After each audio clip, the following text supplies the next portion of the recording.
Alright guys, Tactical Rab here today. I wanted to focus today's discussion on the topic of gentlemen's agreements. We've talked about this a long time in the past on this channel throughout multiple seasons of the game. Well, yeah, they started Black Ops 4 and then things changed up during earlier this year. And of course, it's the start of the season. Gentlemen's agreements once again becomes a topic of conversation, especially with the game maybe not being in the most competitive state right now. So I wanted to go through what those look like right now, exactly what those are as well to some degree for some of you guys who may be newer. A little bit of discussion on the degree to which these should be allowed and should be viable, and then some discussion on how we see them progressing throughout the season and exactly looking at the current situation, given that no streaks are allowed right now and things like this, whether that should be the case going forwards and what you guys think about it in the comment section below. If you guys enjoy, subscribe if you are new as always. Let's hop right into it then. Just to comment really quickly on yesterday's Scrim leaderboard. Interestingly, this Scrim leaderboard, so we talked about it yesterday, right? If you haven't seen yesterday's video on OpTic Gaming's early struggles, then please check that out in the description box below.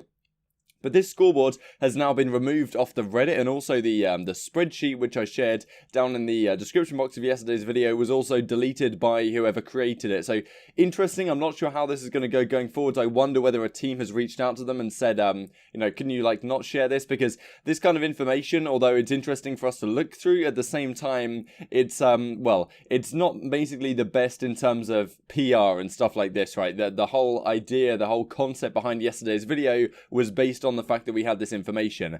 And I'm sure teams are not really happy about the whole, the community, the way the circle jerk kind of works in the community, right? Where you have one bad result and then everyone's coming in their streams telling them how bad they are. And effectively, it can drive teams away from streaming and things like this, which is an issue. And I recognize it, but at the same time, it's speculation. We like to talk about it. So there's definitely a balance there. It maybe seems like that someone's reached out and said, can you remove this from the Reddit and from that spreadsheet?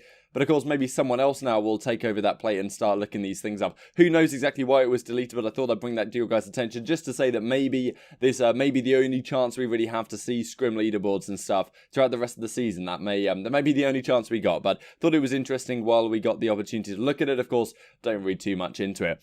Wanted to go on just to follow on from that, of course, because Toronto didn't have a pretty result, 2-32 as it says on here.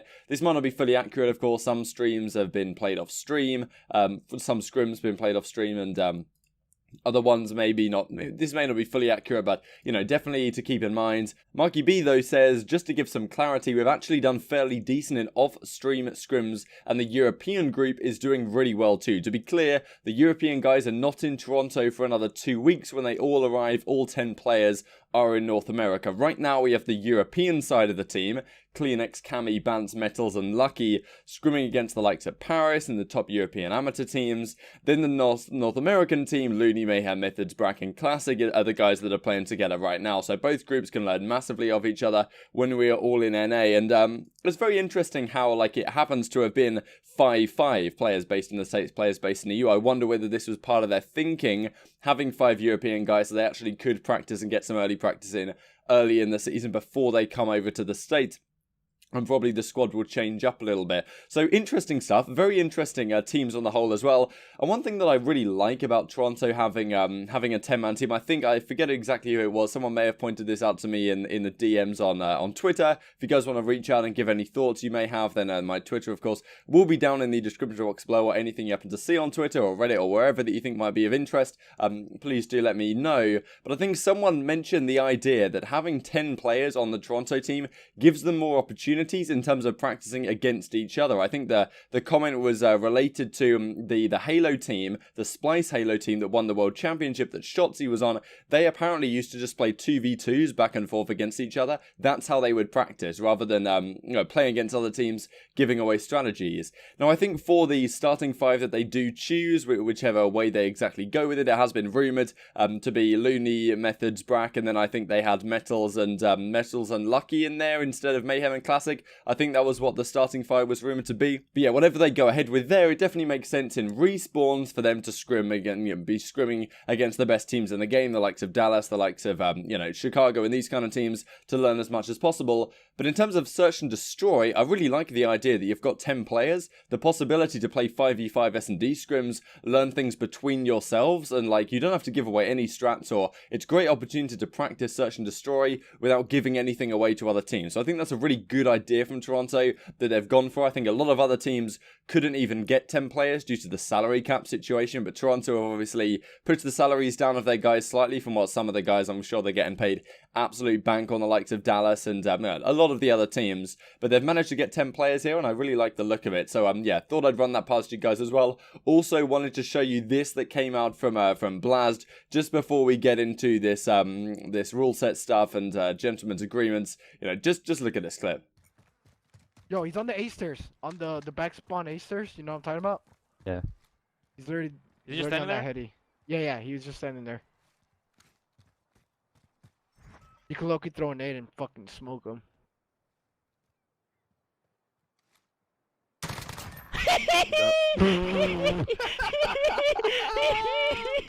Yes, the 4 Go with team, rotate P. So yeah, Blast has got so many spots. There's so much still to learn on this game, which is what's exciting, right? And Search and Destroy has some of these opportunities. I'm not sure whether that's considered like a pixel walk or whether that's an intentional move, but it's still pretty mental, isn't it? So let's move onwards here to this gentleman's agreement stuff. So this came out about a week ago now from Crone CDL Intel. This was the current gentleman's agreements list, and I'll bring it up here and just make it a bit bigger so it completely fills the screen for you guys. I think that will do. So this is what we're looking at pretty much at the current time. I also found this tweet that happened, you know, just yesterday, which effectively said a very similar thing. No streaks, no suppressors, 2 smokes per team on respawn, 3 on search and destroy, no specialist streaks, and no lethal or tactical delay. So a pretty similar thing to this.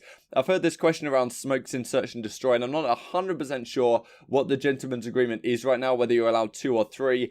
I do feel like having 2 is a little bit too low, especially on a map like, say, St. Petrograd on Search and Destroy, when on defense you have to use a smoke to even get into the bomb site, and then after you cross over on defense, then you probably need another smoke to help get yourself some map control on the A bomb site if you want to push up and try and make a play. So I feel like maybe it should be 3 in S&D, which is maybe what the pros have realized and are doing now. But anyway, let's have a look through some of these gentlemen's agreements. If you guys aren't aware of exactly what this means, the game will already base ban certain things. So the CDL rule set already base bans the LMGs, the shotguns, these kind of things, perks that you shouldn't be allowed to use, and like the tracking ones where you can see people's footsteps on the floor, this kind of stuff. Those are all banned out of the CDL rule set. However, there's some other things that the pros don't think you should be able to use, or at least make the game, make the game less competitive, make the game less enjoyable to play, less enjoyable to watch. And I think to some degree they can be on the money here. I always refer back to the example in World War II when the ITRA came into play. There was like 4-round burst, effectively like the M8 kind of weapon that happened in that game. And when pros were scrimming in Search and Destroy, everyone on the map, there was like 8 ITRAs on the map because it was such a strong gun, the 1 burst potential, that it made the game very boring, very stale. Everyone was using it because it was just the best gun. And like, I'm pretty happy with the decision that the pros made to let's just not use that, even though it wasn't technically banned. People could use it in like league play and stuff. Let's just not use it, and it makes the game more enjoyable, more entertaining with a more diverse weapon meta. So I understand to some degree why gentlemen's agreements are necessary and why they can be beneficial for the spectator standpoint. I do think, however, pros do go too far, right? There was talks in the World War II again, right? The bar, when it was the long barrel attachment, they didn't allow it to be used because apparently it made the gun too strong. Maybe it did, maybe it didn't, but that's maybe a degree of going a little bit too far. And that's, of course, something you can't enforce. If you're playing against an amateur team, they can feel free to do that. And that's the same real situation here. So that's a quick outline on gentlemen's agreements. Didn't want to dive into it too much because I've talked about it before. But this is what we're looking at right now. So no suppressors, which is interesting. A couple of the suppressors don't seem to be too strong. They just kind of do a normal suppressor type of thing. There is, however, the monolithic suppressor, which actually increases your damage range. However, it's a very slight increase according to an exclusive Ace video. Oh yes, okay, suppressors mean you can't be heard so easily, can't be identified, but I'm not really sure what the purpose is of banning them here from competitive play because they haven't been banned in the past. The monolithic suppressor doesn't really give that much of a damage increase, only a small one, and it has very big downsides in terms of your aim down sight speed and this kind of stuff as well. So I'm not really sure why that's there, but I guess that's a decision they've made, at least for the time being, and maybe these will be dialed back once things start to change. No mounting, I think, is a pretty important one, right? Back in the Ghost days, when leaning was an option, mounting isn't quite the same thing, so I don't really know if pros lean in competitive. I'm not sure if that's exactly the same thing. I assume these are kind of one and the same, but anyway, back in the Ghost days, leaning was disallowed in competitive play. Like, there was a setting you could just turn it off. Mounting in this game, however, is much stronger, I guess you could argue, than leaning, because mounting, it gives you enhanced field of view, it zooms you in a bit more, and reduces your recoil, and really you don't show much of your head at all while you're doing it, so it's very, very strong. Pros have decided we're not going to do that, but it's not something you can enforce. You can't turn it off in the game settings. This is something that you just have to say, okay, we're not going to do it. No streaks is kind of the big one here, given that streaks have always been a staple of competitive play. I think maybe one of the large reasons here why streaks, they've decided not to allow them, is that something like the Harrier, for example, or the VTOL as it's called in this game, the 8 kill streak, it's incredibly obnoxiously loud, and I think launchers are even banned in competitive play right now, so it's very difficult if you get one of those to even take it down, unless you bring out, and I think LMGs are banned as well, so I guess you have to use an FMJ, assault rifle or something to take some of these streaks down. Maybe isn't the best for competition, especially maybe right now when people are, and the pros are trying to learn the maps a little bit more. Maybe that's their reasoning behind that. But again, this maybe seems a bit overkill. Hopefully they will dial it down when the game improves. And I'm sure the game will continue to improve. And hopefully they dial down how loud some of these streaks are as well. But yeah, this is what they're going with right now. The smokes per team is an interesting one. I think hardline, you guys can easily understand why you don't want people earning cruise missiles in 4 kills rather than 5. Especially because hardline doesn't really have any competition right now in the category it's in. Because a lot of the other perks are banned, right? The smokes one is very interesting though. In Search and Destroy, if it is 3, I guess that kind of makes sense. I guess that maybe the most of the reasoning here is that 5 smokes in like a hardpoint or a domination, for example, would just be chaos, right? Like, you could just wait on your 5 smokes for your team. There's no cost as well to smokes. Like in CSGO, you can have 5 smokes on your team, but you have to pay $300 a pop to get a smoke, right? Whereas all you have to do in Call of Duty is just die and you get a smoke back. So you could save up the smokes, launch like an absolute smoke wall onto B-bomb, and it would just be kind of chaos. So I understand what they're going for here, but whether this will actually be something that's ever enforceable is very difficult to say. And no equipment delay as well. Let's go on to this tweet then that Parasite does in reply to Nile. So they talk about the nade delay issues. I can't throw a smoke to crosscuts for literally half of the maps. There's this interesting like delay thing that's going on right now. So of course, they talk about the equipment delay, but apparently, in some of the respawn game modes, as Parasite apparently has told the developers, so he may be one of the players who was flown out along with Attach, we talked about a couple of days ago, when I speak to help, fix the game. I told him we need an explosive delay, not over all equipment. So, if you guys have played Search and Destroy, you'll know that the pre-nades at the start of the games are pretty obnoxious if people know what they're doing. You can just nade all over the map because there's really no spawn delay. Ideally, you need like a 5 second, or 7-8 seconds nade spawn delay off spawn, but maybe you shouldn't have that for smoke grenades, right? S&D with an overall equipment delay is unplayable because you can't smoke a single cross. On hardpoint, it's even more of an issue. You play against a good team and you both soak up every second of hill time. You suddenly find yourself with no smokes after a full rotation. So, yeah, definitely some issues with the game right now, and that's part of the reason why they go onto these gentlemen's agreements. But I thought I'd be intrigued to hear your thoughts down on this in the comment section below. Interesting topic of discussion always, gentlemen's agreements, whether they should be completely, not allowed, whether Activision should step in and say, no, you're playing by the rules. Which, okay, fair enough, but it may lead to a less competitive game on the whole.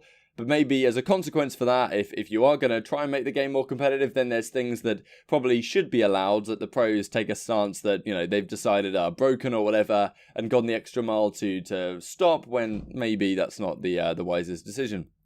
But yeah, hope you guys enjoyed the video. Like if you did, subscribe if you're new as always. Thanks for watching as always. I'll see you next time.